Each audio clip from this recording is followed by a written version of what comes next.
Okay, we got the Daisy 35 here. It's got a 9-power scope on it. For those of you new to the Daisy 35, it's a smooth bore. So you have no rifling. Once the pellet leaves the barrel, it has no spin. So there's certain pellets that will work in it and other pellets won't, but I'm going to show you the test I did today for specifically the crosman pellets, although I usually don't use crosman pellets. I use better pellets that perform good for me in this rifle. But you always have to test pellets, any kind of brand that you can think of, even if you think they're not going to work out. It's good to check them out anyway.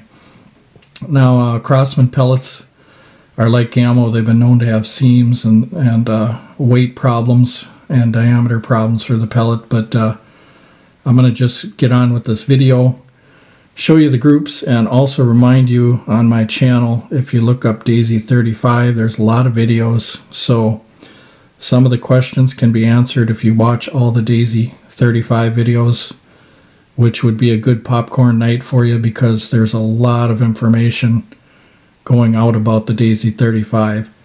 And I even discovered a couple things about it, that there are some pellets that work good with smooth bores. So, and that's a whole nother video that's on my channel somewhere. So, but anyway, I'm going to start off by showing you the pellets and the groups that I did.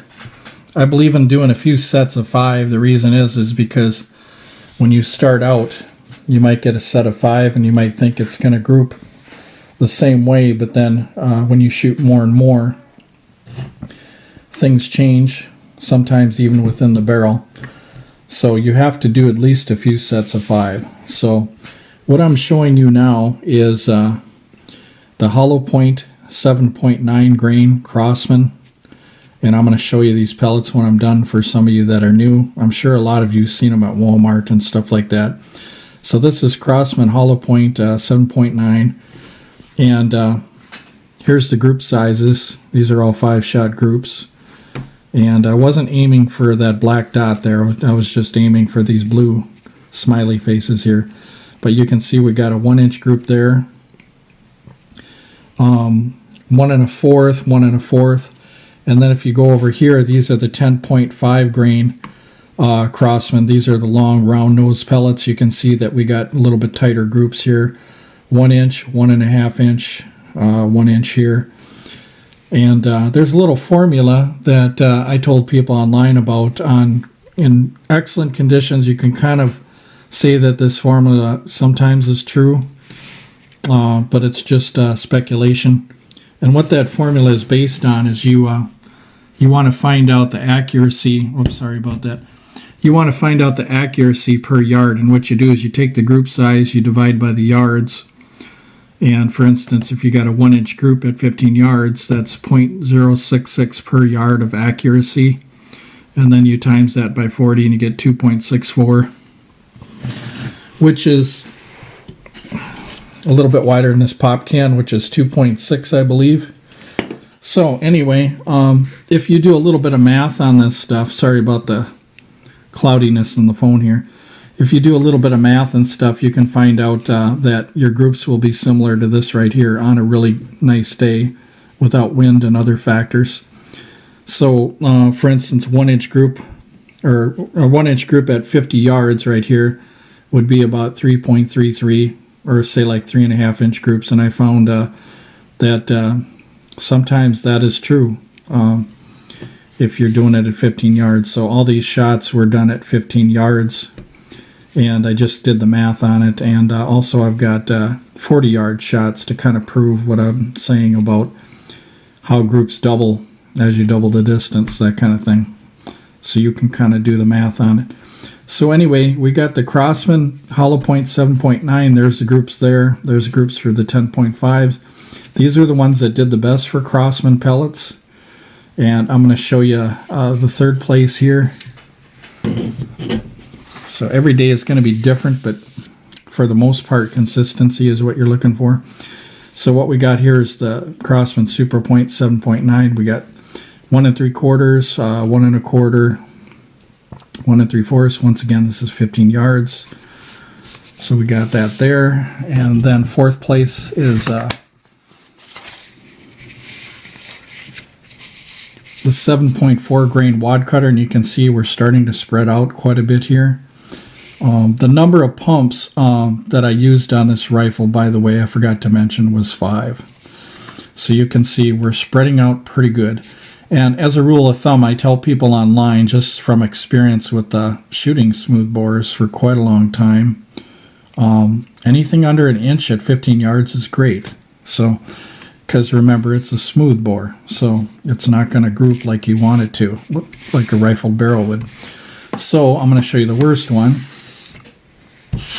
The worst one was the 7.4 grain field or pointed crosman pellet. Look at that crazy stuff there. I mean, you got the Big Dipper up here, and I mean, if you want to hit a milk jug or something at 15 yards, you might do it, but looks pretty sloppy to me. So, and like I'm saying, if you have a rifled barrel, you might get different results, but you have to remember something. Crosman doesn't really do anything to their pellets. They just all pretty much get stamped out. So I'm going to put this aside here and then show you some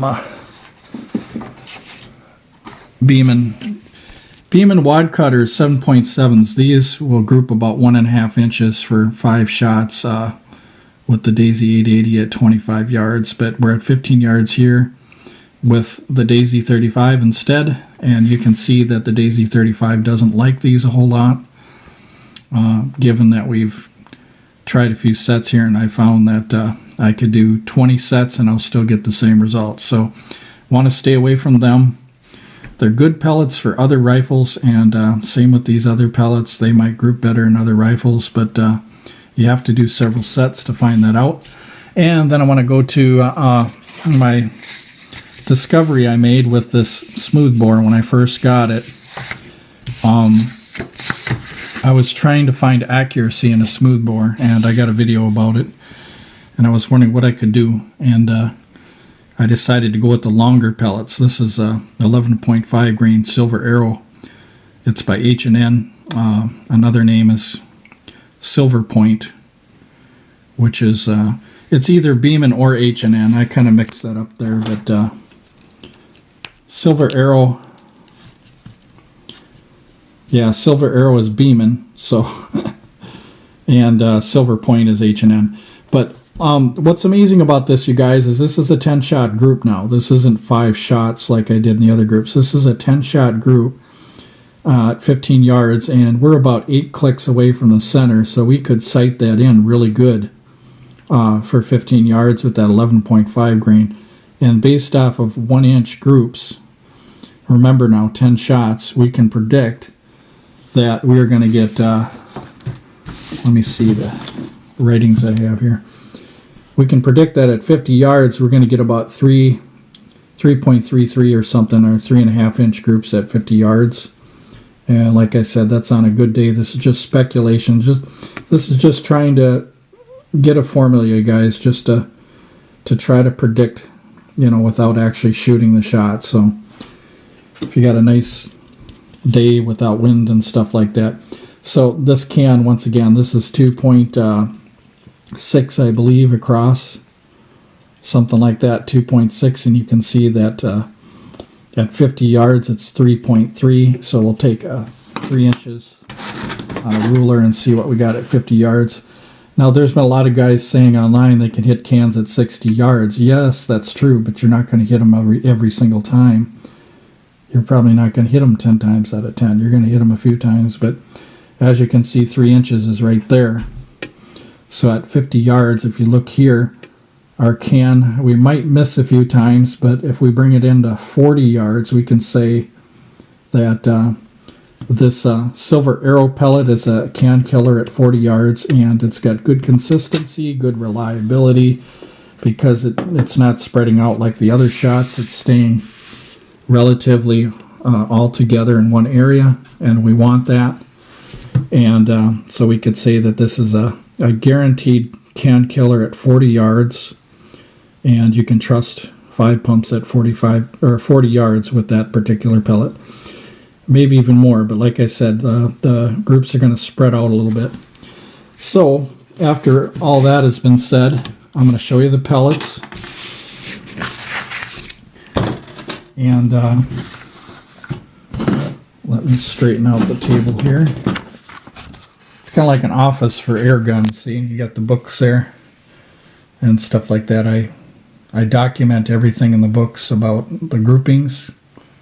And this, my friends, is a history on how your rifle's performing, or the model itself. If you've shot in this thing for 5 or 10 years, you're going to know a lot about what is going to work and what is not going to work in these particular rifles. Although even each smoothbore is a little different from each other, you can kind of get an idea of what kind of pellets are going to work and which ones aren't. But the long round nose, the long pointed pellets seem to do just fine. Okay, so what we got here is we got the Crosman Ultra Magnum. That's what they keep changing the names, but I call them heavies, 10.5 grain. These are long round nose pellets, and you can see why these did pretty good, because they got the length. Whenever you don't have a twist to something, you need some length to make up for that accuracy. So there's that one right there. And then the other one that did good that we found from Crosman was the Crosman hollow point here, and these are stamped hollow points. And the thing about these two pellets that I'm showing you now is that the width or the diameter and the head and the skirt is really good, and that's what makes them have some kind of accuracy for, you know, for what they are. So here's the Crosman hollow point, and so that head and the skirt is a little wider, which makes it a really good pellet if you're just going off Crosman standards. So, and like I said, I'm just doing Crosman today. I usually don't shoot Crosman pellets. I shoot them to test them, but see the next one, the one that did the next best were these here. And the camera might be a little fuzzy, but oh well. So yeah, super points. So we got that. Okay, and then the wad cutters were next. And obviously you guys know what a wad cutter looks like. All right. And I'm not filming in HD because I'm trying to save space on the file. And also it's easier for you guys for your data plan on your phone, because the file size is a lot smaller than HD videos. So what I do is I compress my files so that they're not high definition. They don't need to be. I've got a pellet gallery anyway on my page where you can see the HD pictures of all the pellets and stuff, so you don't need really HD for this kind of video. So here's the pointed pellet here for Crosman or Field. So there you go. Now the silver arrow or silver point, whatever you want to call it, you see in the groups that I showed you, notice that the tin is empty. Why? Because they're so good I shot them all up. So I used them all. Daisy 35. These, you can tell just by the empty container here that I've been using them, and for good reason. And then here's the beam and wad cutters that I showed you on them groups there, 7.7 grain. So there's them there. But anyway, hope you enjoyed the video. One thing's true about the DZ35 is there are pellets that will work for it. You just have to make sure you pick the right ones. And I've noticed that H&N wad cutters work really great, and in this rifle too. I'll show the link in the description for the 40-yard shot so you can see what I mean about picking out a good wad cutter and a good pointed pellet or round nose or whatever for this particular rifle. So anyway, thank you very much for watching, you guys.